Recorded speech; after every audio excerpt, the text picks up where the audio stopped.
Hello friends, welcome back to my channel. तो आज हम डिस्कस करने वाले हैं पाठ योजना संख्या 5 और आज का जो हमारा टॉपिक रहेगा वो रहेगा प्रियम भारतम। तो वीडियो शुरू करने से पहले बस आप लोगों से एक छोटी सी रिक्वेस्ट करना चाहूँगी कि अगर आपने अभी तक मेरे चैनल हेलो शिक्षा यूट्यूब चैनल को सब्सक्राइब नहीं किया है तो जल्दी से जल्दी सब्सक्राइब कर लीजिए और साथ ही साथ बेल आइकन को भी प्रेस कर दीजिए।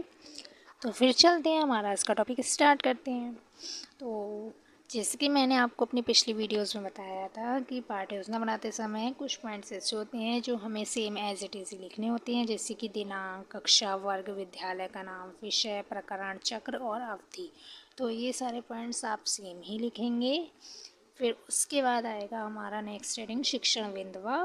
शिक्षण बिंदुआ के अंतर्गत जो हमारा फर्स्ट पॉइंट आता है वो होता है सामान्य उद्देश्य, यानी अर्थात सामान्य उद्देश्य। तो सामान्य उद्देश्य लिखने का जो उद्देश्य होता है वो बस यही है कि आप छात्रों के समक्ष उस विषय को प्रस्तुत क्यों कर रहे हैं। देन उसके बाद आएगी हमारी नेक्स्ट हेडिंग विशिष्ट उद्देश्य, यानी तो विशिष्ट उद्देश्य के अंतर्गत आप मिनिमम 2 पॉइंट्स और मैक्सिमम 4 से 5 पॉइंट्स लिख सकते हैं। तो मैंने यहाँ पर आपको 3 पॉइंट्स कराए जिनके अंतर्गत मैंने 2 पॉइंट्स लिए हैं। देन उसके बाद हमारी नेक्स्ट रेटिंग होती है सहायक उपकरणानी, अर्थात वो सारी शिक्षण सहायक सामग्रियाँ जिनका प्रयोग आप अपनी कक्षा के दौरान करेंगे, आप यहाँ पर वही लिखेंगे।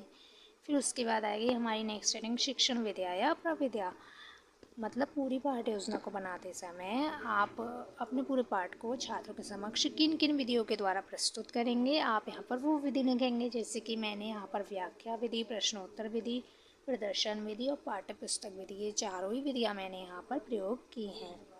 फिर उसके बाद आएगी हमारी नेक्स्ट हेडिंग पूर्व ज्ञान, अर्थात छात्र भारत देशस्य विषय सामान्यतः जानन्ति। छात्र जो है वो भारत देश के विषय में सामान्य जानकारी रखते हैं। फिर उसके बाद हमारी नेक्स्ट हेडिंग आएगी प्रस्तावना प्रश्न। प्रस्तावना प्रश्न जो है वो हमारे पाठ्य योजना का मुख्य भाग होते हैं, अतः प्रस्तावना प्रश्न बनाते समय आपको हमेशा ध्यान रखना चाहिए कि प्रश्नों के बीच क्रमबद्धता होनी चाहिए।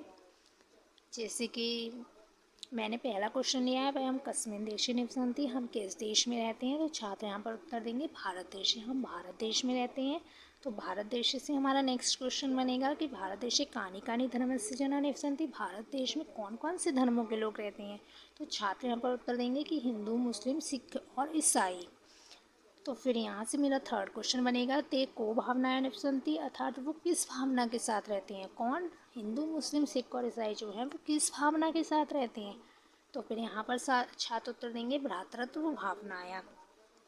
फिर यहाँ से मेरा फोर्थ क्वेश्चन बनेगा कि भारत देशस्य महिमा एवं अन्य का जानन्ति, कि आप भारत देश की महिमा के विषय में और क्या जानते हैं। तो छात्र यहाँ पर मौन हो जाएंगे और यहीं पर हमें अपना उद्देश्य कथन बोल देना है कि भारतदेशस्य महिमा विदेशेषु अपि अस्ति, अद्य वयं भारतदेशस्य प्रियम भारतम कविता विषये रसास्वादनम करिष्यामः। आज जो है हम वो प्रियम भारतम कविता के बारे में अध्ययन करेंगे। फिर उसके बाद हमारी नेक्स्ट हेडिंग आती है प्रस्तुतिकरण, मतलब यहाँ से आपका एक्चुअल प्लान जो है वो स्टार्ट हो जाता है, क्योंकि आपने छात्रों से प्रस्तावना प्रश्न पूछ लिए हैं और उनकी प्रीवियस नॉलेज को जानकर आज के टॉपिक के साथ उसे लिंक भी कर दिया है। तो यहाँ से हमारा जो प्लान है वो स्टार्ट हो जाता है। तो प्रस्तुतिकरण के अंतर्गत हमारी फर्स्ट हेडिंग आती है वो होती है आदर्श पाठम या आदर्श वाचनम, अर्थात छात्र अध्यापिका जो है वो पूरी लय और गति के साथ पाठ का आदर्श वाचन करेगी। और छात्र क्रिया यहाँ पर क्या होगी कि छात्रा ध्यान श्रवन्ति, छात्र जो हैं वो ध्यानपूर्वक सुनेंगे। फिर उसके बाद आएगी हमारी नेक्स्ट हेडिंग अनुकरण वाचन, अर्थात छात्र जो हैं वो छात्र अध्यापिका का अनुकरण करेंगे और वो भी ये देखिए मैंने यहाँ पर ये पिक्चर पेस्ट की है प्रस्तुतिकरण में, आप भी कोई ना कोई पिक्चर अवश्य ही पेस्ट करें।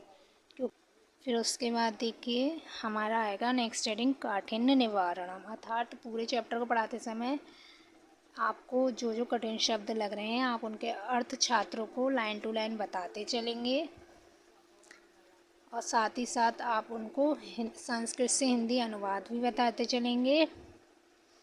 तो मैंने यहाँ पर पहले श्लोक लिखा है, फिर उसके बाद स्पष्टीकरण किया है, क्योंकि हमारे यहाँ ऐसे ही लिखवाया गया था।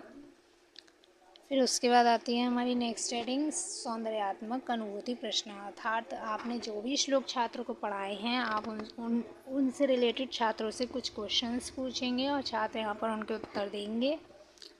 फिर उसके बाद आएगी हमारी नेक्स्ट हेडिंग शामपट्ट कार्य। आप यहाँ पर अपनी इच्छा अनुसार कोई भी शामपट्ट कार्य छात्र को करा सकते हैं। जैसे मैंने यहाँ पर छात्र को शब्दार्थ और कुछ प्रश्न उत्तर कराए हैं।